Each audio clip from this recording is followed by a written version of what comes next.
जरा सोचिए, कोई एक सुबह उठे और देखे कि उसका पूरा गांव, उसका घर, सब कुछ पानी में डूब चुका है।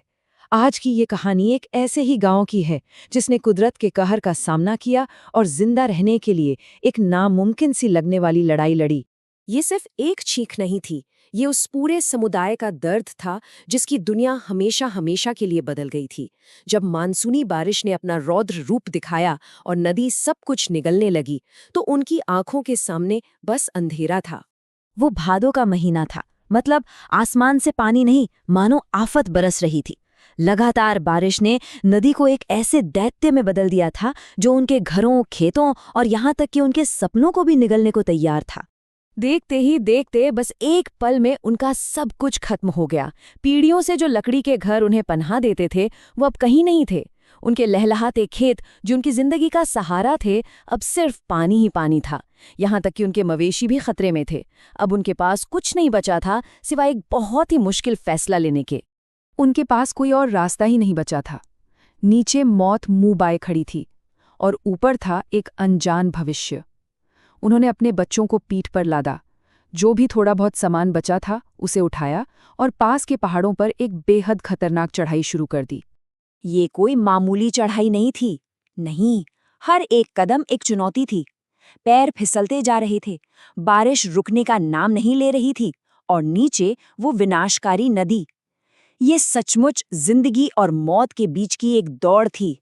सोचिए, उन्होंने अपने बुजुर्गों और कमजोर लोगों को अपनी पीठ पर उठा लिया था, लेकिन वो अपनी कीमती मवेशियों को नहीं बचा सके।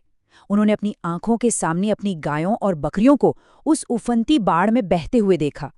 ये एक ऐसी कीमत थी जिसे वो शायद ही कभी भूल पाएंगे। कई घंटों की इस मुश्किल चढ़ाई के बाद जब उनकी हिम्मत टूटने लगी थी, तब जाकर उन्हें ये गुफाएं मिली। ये कोई घर नहीं थी, लेकिन उस वक्त के लिए वो किसी जन्नत से कम भी नहीं थी। ये गुफाएं उन्हें बारिश से, पहाड़ खिसकने के खतरे से और नीचे बहते कहर से बचा सकती थी। तो अब कहानी का सबसे दिलचस्प हिस्सा आता है कि आखिर उन्होंने उस वीरान, सीधी चट्टान को एक जीते जागते गांव में कैसे बदल दिया। यकीन करना मुश्किल है जो उन्होंने कर दिखाया। उन्होंने उसी चट्टान को काटकर सीढ़ियां बना दी, भूस्खलन में गिरे पेड़ों से लकड़ियां जमा की और हर गुफा के सामने हवा में लटकती हुई गैलरी बना डाली। यहाँ तक कि सुरक्षा के लिए रस्सियों से रेलिंग भी बना ली। उन्होंने सचमुच आसमान और बाढ़ के बीच अपना एक नया गांव बसा लिया था। उन तंग गुफाओं में उन्होंने जैसे तैसे अपनी जिंदगी को दोबारा पटरी पर लाने की कोशिश की। बच्चे उन खतरनाक गैलरियों पर खेलते और पास के झरनों से उन्हें पीने का पानी मिल जाता था, लेकिन वो कभी भी पूरी तरह से महफूज महसूस नहीं कर सकते थे। हर वक्त ये डर बना रहता था कि कहीं कोई चट्टान न गिर जाए या ये कमजोर ढांचे टूट न जाएं।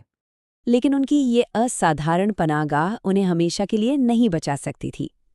एक नया और शायद पहले से भी बड़ा संकट उनके सिर पर मंडरा रहा था। उनका खाना वो खत्म हो रहा था। हर गुजरते दिन के साथ भूखे बच्चों के चेहरे देखना और मुश्किल होता जा रहा था और ऊपर की तरफ चट्टानें भी कमजोर हो रही थी। वो जानते थे कि एक और भूस्खलन कभी भी आ सकता है, मतलब वो एक जाल में फंस चुके थे। तो अब क्या किया जाए? ऊपर खिसकती जमीन थी और नीचे उफनती नदी। उनके पास अब सिर्फ एक ही रास्ता बचा था, एक आखिरी हताशा भरा दांव खेलने का। गांव के पुरुषों ने फैसला किया कि वो नीचे घाटी में उस खतरनाक नदी में उतरेंगे, बस इसी उम्मीद में कि शायद कहीं से कोई मदद मिल जाए। ये किसी खुदकुशी से कम नहीं लग रहा था। उन्होंने 3 दिनों तक सिर्फ फल खाकर गुजारा किया और लकड़ी के 10 छोटे छोटे बेड़े तैयार किए। चौथे दिन उन्होंने खुद को उस उफनती नदी के हवाले कर दिया। 5वें दिन एक बेड़ा टूट गया और 2 भाई आशीष और राघव लहरों में समा गए। बड़ी मुश्किल से 6ठे दिन उन्हें बचाया जा सका, लेकिन तब तक पूरा समूह बुरी तरह थककर चूर हो चुका था। कई दिनों तक पानी पर मौत से लड़ने के बाद आखिरकार उन्हें उम्मीद की एक किरण दिखाई दी। एक और गांव। हाँ, वो बच गए थे। उस गांव के लोगों ने खुले दिल से उनका स्वागत किया, उन्हें खाना दिया, रहने की जगह दी और एक नई जिंदगी की उम्मीद दी। वो लोग खाना और ये खुशखबरी लेकर वापस गुफाओं में लौटे और इसी के साथ उनकी एक आखिरी यात्रा की तैयारी शुरू हो गई। और ये नज़ारा उनके मजबूत इरादों को दिखाता है। कैसे पूरा का पूरा समुदाय रस्सियों के सहारे उस खतरनाक पहाड़ से नीचे उतरा, बड़ी नावें बनाई और एक साथ अपनी आखिरी चुनौती का सामना करने निकल पड़ा। तो सवाल ये है कि जब सब कुछ लूट जाता है तो एक समुदाय दोबारा कैसे खड़ा होता है। इस गांव की कहानी हमें बताती है कि ये मुमकिन है, इंसानी जज्बे से, मुश्किल में निकाली गई नई तरकीबों से, और सबसे ज़रूरी एक दूसरे का साथ कभी न छोड़ने के अटूट वादे से। ये एक ऐसी कहानी है जिसे हमें कभी नहीं भूलना चाहिए।